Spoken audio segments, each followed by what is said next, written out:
যাই হোক, তো এই মুহূর্তে দাঁড়িয়ে এএফসি চ্যাম্পিয়ন্স লিগ 2 এর গ্রুপ স্টেজের ড্র কিন্তু কমপ্লিট এবং আমরা মোটামুটি জানতে পেরে গেছি যে ওয়েস্ট রিজিয়নের 4টে গ্রুপ আর ইস্ট রিজিয়নের 4টে গ্রুপে কীভাবে টিম ডিভিশন হয়েছে। আর 32টা টিমের মধ্যে খেলা হবে, প্রথমে বলে রাখা ভালো, হোম অ্যাওয়ে ভিত্তিতে খেলা হবে এবং প্রত্যেকটা গ্রুপ থেকে কিন্তু টপ 2 টিমস, প্রত্যেকটা গ্রুপ থেকে একদম প্রথমের দিকে থাকা দুটো টিম তারা কিন্তু রাউন্ড অফ 16-এর দিকে চলে যাবে। এবং এখানে ওয়েস্ট আর ইস্টের কিন্তু কোনো ক্লাশ হওয়ার সম্ভাবনা নেই, কারণ ওয়েস্ট রিজিয়নের টিমগুলো নিজেদের মতো করে রাউন্ড অফ 16 খেলবে, নিজেদের মতো করে কোয়ার্টার ফাইনাল খেলবে, সেমিফাইনাল খেলবে এবং সরাসরি গিয়ে দেখা হবে একদম ফাইনালে। একটা ওয়েস্ট রিজিয়নের টিম থাকবে, একটা ইস্ট রিজিয়নের টিম থাকবে, সেই নিয়ে কিন্তু এফসি চ্যাম্পিয়ন্স লিগ 2 এর ফাইনাল হবে। এবং গ্রুপ স্টেজের ম্যাচ হবে সেপ্টেম্বর মাসে একটা, অক্টোবর মাসে দুটো, নভেম্বর মাসে দুটো এবং ডিসেম্বর মাসে একটা। এবং সেই ডিসেম্বর মাসে যখন লাস্ট ম্যাচটা গ্রুপ স্টেজের কমপ্লিট হয়ে যাবে, তারপরে র্যাঙ্কিংয়ের ভিত্তিতে দেখে নেওয়া হবে যে কারা টপ 2-তে শেষ করছে।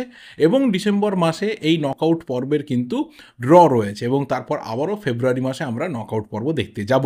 যাই হোক, যেটা মেন প্রসঙ্গ রয়েছে এই ভিডিওটা সেটা হচ্ছে দুটো, এক এএফসি কাপ থেকে এফসি চ্যাম্পিয়ন্স লিগ 2 সেটা ঠিক কতটা আপগ্রেডেড, কতটা চেঞ্জ এসেছে, কতটা ডিফারেন্ট, এবং অবশ্যই মোহনবাগান যে গ্রুপে পড়েছে কতটা শক্তিশালী সেই গ্রুপ, এবং অবশ্যই কতটা টাফ হতে যাচ্ছে মোহনবাগানের চ্যালেঞ্জ, এবং অবশ্যই প্রত্যেকটা টিমের আপাতত কিছু ছোট ছোট করে অ্যানালিসিস। প্রথম যে বিষয়টা সেটা হচ্ছে এফসি কাপ এবং এফসি চ্যাম্পিয়ন্স লিগ 2 কোথায় ডিফারেন্ট। এফসি কাপে আমরা যে ধরনের টিম দেখতাম, যে ধরনের আমরা টিমকে খেলতে আসতে দেখতাম, তার থেকে কিন্তু চ্যাম্পিয়ন্স লিগ 2 অনেকটা ডিফারেন্ট। এখানে আমরা দেখবো যে এবার থেকে যারা টপ নেশনস রয়েছে সেখান থেকে ক্লাব আসতে, যেমন ওয়েস্ট রিজিয়নে সৌদি আরবিয়া বলো বা ইরান বলো, কাতার বলো, উজবেকিস্তান থেকে রেগুলার বলো, ইউএই থেকে রেগুলার বলো, সেই টিমগুলো কিন্তু এবার আসবে, রেগুলার বেসিসে আসবে এবং তারা এখানে এসেও তাদের যে কর্তৃত্ব সেটা বজায় করার চেষ্টা করবে। আর উল্টো দিকে ইস্ট রিজিয়নে আমরা দেখবো জাপান, সাউথ কোরিয়া, চায়না, তাদের কিন্তু রেগুলার বেসিসে টিমগুলো আসবে এবং তারাও চাইবে ইস্ট রিজিয়নের জোনটাতে তাদের এবার এই সেকেন্ড টিয়ার কম্পিটিশনসে তাদের কর্তৃত্ব থাকুক। এতদিন ধরে আমরা দেখতাম যে মোটামুটি ইরাক, জর্ডান এই ধরনের দেশগুলো তারা ওয়েস্ট রিজিয়নে অনেক বেশি করে কায়েম করে রাখার চেষ্টা করতো নিজেদের কর্তৃত্ব, সেটা কতটা আর থাকবে সেই নিয়ে কিন্তু প্রশ্ন থেকে যায়।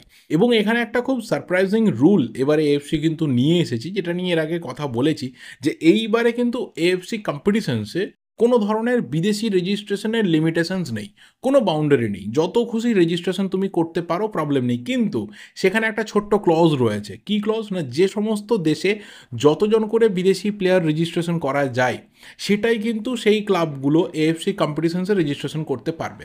মানে যে দেশে আনলিমিটেড রেজিস্ট্রেশন রয়েছে, মানে যত খুশি 12, 14, 15, 16 যত খুশি বিদেশি প্লেয়ার একটা ক্লাব রেজিস্ট্রেশন করতে পারবে, সেই ক্লাব এএফসি কম্পিটিশনসে তত বিদেশি প্লেয়ার রেজিস্ট্রেশন করতে পারবে।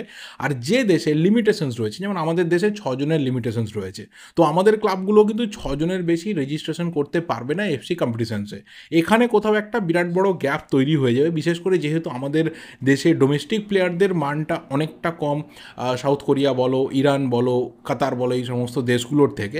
সেখানে যদি বিদেশি প্লেয়ারের সংখ্যা একটু বেশি থাকতো তাহলে আমরা ভাবতে পারতাম বা অন্ততপক্ষে একটা জায়গাতে নিশ্চয়তা পেতাম যে আরও বেটার পারফরমেন্স আমাদের ক্লাবগুলো তুলে ধরবে। কিন্তু হ্যাঁ, ভরসা থাকা দরকার, পেশেন্স থাকা দরকার এবং অবশ্যই প্লেয়ারদের ওপর যে সাপোর্ট সেটা থাকা দরকার, কারণ এরাও আউট অফ দ্য বক্স কিছু করতে পারে, অনেক ভালো কিছু আমাদের সামনে নিয়ে আসতে পারে। এবার যদি সরাসরি গ্রুপে দিকে চোখ রাখি তাহলে সেখানে প্রথম যে টিমটা রয়েছে মোহনবাগানের গ্রুপটাতে, সেই টিমটা হচ্ছে কাতারের আল ওয়াকরা এফসি, যাদের মার্কেট ভ্যালু 173 crore প্লাস, এবং তাদের টিমে খুব খুব পরিষ্কারভাবে ফরেন প্লেয়ার রেজিস্টার্ড রয়েছে 12 জন। মানে এখনও অবধি কিন্তু ট্রান্সফার উইন্ডো ওপেন রয়েছে, এরপরে কিন্তু প্লেয়ার আসতে পারে, কারণ এখনও অবধি ওদের দেশে প্লেয়ার আসার সম্ভাবনা রয়েছে। স্কোয়াডের সাইজ আপাতত 28, সেটা বাড়তে পারে যেহেতু এই টিমটা রেগুলার বেসিসে ট্রফি কন্টেনশনে থাকে। গতবারও 4 নম্বরে শেষ করেছিল, কাপ উইনিং টিম, এবং তারা কিন্তু চেষ্টা করবে আরও 2-4 জন প্লেয়ার সই করাতে, এবং সেই ক্ষেত্রে ফরেন প্লেয়ারের সংখ্যা বাড়তে পারে। এবং কাতারে সম্ভবত ফরেন প্লেয়ার রেজিস্ট্রেশনের কোনো রকম বাউন্ডারি নেই, তো 12 জন অলরেডি ফরেনার রয়েছে, আরও বেশি ফরেনার এলেও কিন্তু অবাক হওয়ার কিছু থাকবে না। এবং মোটামুটি টোটাল টিমটাতেই 28 জনের স্কোয়াডে 8 জন ন্যাশনাল টিমের প্লেয়ার রয়েছে, মানে 8 জনই কিন্তু কাতারের না, এর মধ্যে 5 জন রয়েছে কাতারের এবং 3 জন রয়েছে অন্য দেশের, যার মধ্যে টিউনিসিয়া রয়েছে, অ্যাঙ্গোলা রয়েছে এবং ইজিপ্ট রয়েছে। এই 3টে দেশ থেকে কিন্তু 3 জন প্লেয়ার রয়েছে। আর টিমের সবথেকে ডেডলিয়েস্ট স্ট্রাইকার এবং কাতার স্টার লিগের one of the deadliest striker কিন্তু এই টিমটাতে রয়েছে, সেটা হচ্ছে গেলসান ডালা। অ্যাঙ্গোলার 28 বছর বয়সী স্ট্রাইকার, অসাধারণ একজন প্লেয়ার। যদি তার কেউ ঝলক ইউটিউবে দেখতে চাও গিয়ে দেখতে পারো। ডেডলিয়েস্ট একজন স্ট্রাইকার, ইয়াং স্ট্রাইকারদের মধ্যে অন্ততপক্ষে ওয়েস্ট এশিয়াতে ভীষণভাবে কামাল করে রাখে এই প্লেয়ারটা। তো সেরকম প্লেয়ার কিন্তু রয়েছে। আর গোটা টিমের মার্কেট ভ্যালু আগেই বললাম যে 174 ক্রোড অ্যারাউন্ড, এবং সেটা হিউজ আমাদের ইন্ডিয়ান ফুটবলের নিরিখে। এবং সব থেকে দামি প্লেয়ার কিন্তু এই টিমটাতে টিউনিশিয়ার ন্যাশনাল টিমের প্লেয়ার আইসা লাইদৌনি, 27 বছর বয়সী সেন্ট্রাল মিডফিল্ডার। তার মার্কেট ভ্যালু 48 ক্রোড ইন্ডিয়ান কারেন্সিতে। দ্বিতীয় যে প্লেয়ার রয়েছে সেটা কেপ ভার্ডের রিকার্ডো গোমস। এই প্লেয়ারটা কিন্তু 32 বছর বয়স এবং প্লেয়ারটার 34.4 কোটি টাকা মার্কেট ভ্যালু রয়েছে। এবং তার সাথে রয়েছে গেলসন ডালা, তার 20 কোটি টাকা মার্কেট ভ্যালু। এবং তারপরে রয়েছে ইজিপ্টের ন্যাশনাল টিমের প্লেয়ার হামদি ফাতি, এই প্লেয়ারটা 17.6 কোটি টাকা মার্কেট ভ্যালু। তারপরে রয়েছে ডেনমার্কের ফর্মার ন্যাশনাল টিমের প্লেয়ার আলেকজান্ডার স্কোলস, এই প্লেয়ারটা 14.4 কোটি টাকা মার্কেট ভ্যালু। তো এই টিমটা কিন্তু ভীষণভাবে টাফ টিম, এবং গোটা গ্রুপ এটার সব থেকে টাফেস্ট টিম কিন্তু আল ওয়াকরা এফসি। দ্বিতীয় যে টিমটা রয়েছে সেই টিমটা অবশ্যই কিন্তু ট্রাক্টর এফসি, যারা পার্সিয়ান গালফ প্রো লিগে খেলে, মানে ইরানের লিগে খেলে। সেই টিমটার মার্কেট ভ্যালু হচ্ছে 114 কোটি টাকা। এবং তাদের আপাতত ফরেনার দেখাচ্ছে জাস্ট 3 জন রয়েছে, এবং ন্যাশনাল টিমের প্লেয়ার রয়েছে 4 জন, এবং স্কোয়াডটার আপাতত সাইজ রয়েছে 28 জন প্লেয়ারের। তো এই টিমটারও কিন্তু চান্স রয়েছে যে 2-4 জন প্লেয়ার অ্যাডিশন হতে পারে। কিন্তু ইরানে একটা বিদেশি প্লেয়ার রেজিস্ট্রেশনের লিমিটেশনস রয়েছে, তো সেই কারণে খুব বেশি ফরেন প্লেয়ার তাদের নেই। কিন্তু মোটামুটি তারা যেভাবে ডোমেস্টিক প্লেয়ারদেরকে নিয়ে আসে, বা তাদের ডোমেস্টিক প্লেয়ারদেরও যে কোয়ালিটি রয়েছে, সেটাই কিন্তু টিমের মার্কেট ভ্যালুকে একদম চরম লেভেলে নিয়ে চলে যায়। টিমের সব থেকে দামি প্লেয়ার হচ্ছে পর্তুগালের সেন্ট্রাল মিডফিল্ডার রিকার্ডো আলভেস, যার 14.4 কোটি টাকা মার্কেট ভ্যালু। এবং তারপরে ইরানের ন্যাশনাল টিমের লেফট উইঙ্গার মেহেদি তোরাবি, তার কিন্তু 12 কোটি টাকা মার্কেট ভ্যালু। এবং অবশ্যই ইরানের ন্যাশনাল টিমের গোলকিপার আলিরেজা বেরাভন্ত, এই প্লেয়ারটাও কিন্তু এই টিমটারই প্লেয়ার, এবং তার প্রায় 10 কোটি টাকা মার্কেট ভ্যালু। তার পাশাপাশি ইরানের ন্যাশনাল টিমের রাইট ব্যাক ড্যানিয়েল এসমালিফিয়ার, এই প্লেয়ারটা কিন্তু 6.4 ক্রোড মার্কেট ভ্যালু। তো বাকি মোটামুটি এই ধরনের প্লেয়াররাই রয়েছে যারা ইরানের ন্যাশনাল টিমে কখনো থেকেছে বা এখন রয়েছে।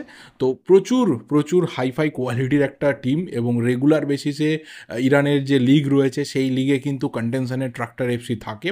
এবং এতদিন ধরে এদেরকে আমরা এএফসি চ্যাম্পিয়ন্স লিগে দেখতে পেতাম, বড় বড় টিমের এগেনস্টে খেলতে দেখতে পেতাম, এবং অনেক সময় নকআউট স্টেজে এই টিমটা যেত। হাইলি কোয়ালিটি একটা টিম, এবং one of the deadliest team in Iran, এবং অবশ্যই এশিয়ার one of the biggest team হিসেবেও কিন্তু একটা সময়ে ট্রাক্টর এফসিকে মানা হতো। তো সেই টিমটাও মোহনবাগানের এই গ্রুপটাতে রয়েছে, যেটা যথেষ্ট পরিমাণে শক্ত প্রতিপক্ষ হতে যাচ্ছে।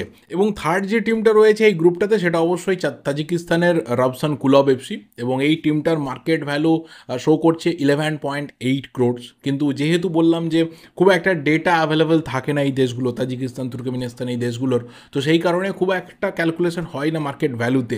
কিন্তু হ্যাঁ, ওদের টিমে ফরেনার রয়েছে 8 জন, আর ন্যাশনাল টিমের প্লেয়ার রয়েছে 3 জন, এবং স্কোয়াড ভ্যালু স্কোয়াড সাইজ রয়েছে 23 জনের। তো সেখানে একটা এক্সপেকটেশন থাকতে পারে অনেকের যে আরও হয়তো 4-5 জন প্লেয়ার অ্যাডিশন হতে পারে, এবং মোটামুটি 27-28 জনের একটা স্কোয়াড ওরা তৈরি করতে পারে চ্যাম্পিয়ন্স লিগ 2 এর জন্য।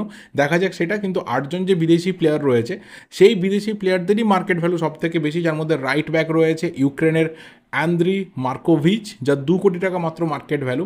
তারপরে রয়েছে ইউক্রেনের আরও একজন প্লেয়ার গোলকিপার ইয়েভগেন গ্রিৎসেনকো, তার মার্কেট ভ্যালু 1.8 ক্রোড। এবং রয়েছে সেন্টার ব্যাক ঘানার স্যামুয়েল ওফোরি, যার 1.8 ক্রোড মার্কেট ভ্যালু।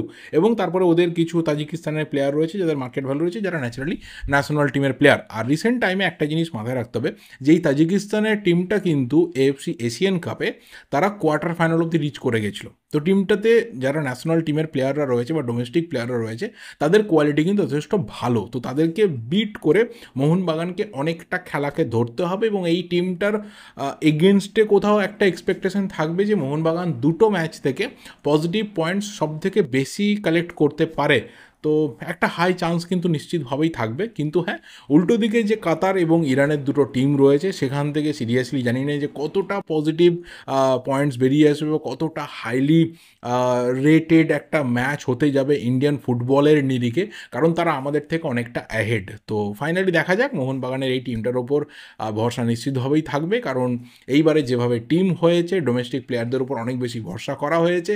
আপফ্রন্টে বিদেশি প্লেয়ারের সংখ্যা প্রচুর রয়েছে, তো কোথাও ম্যাচ জেতার জন্য গোলের সবথেকে বেশি দরকার, সেই জায়গাটাতে মোহনবাগান হিউজ ইনভেস্টমেন্ট করেছে। তো পুরোটা আমরা সেপ্টেম্বর মাসে 17 থেকে 19 তার মধ্যে থেকে দেখতে শুরু করব যে কীভাবে মোহনবাগানের এই টিমটা ফরেন টিমগুলোকে হ্যান্ডেল করছে বা তাদেরকে কীভাবে চ্যালেঞ্জ ছুঁড়ে দিচ্ছে।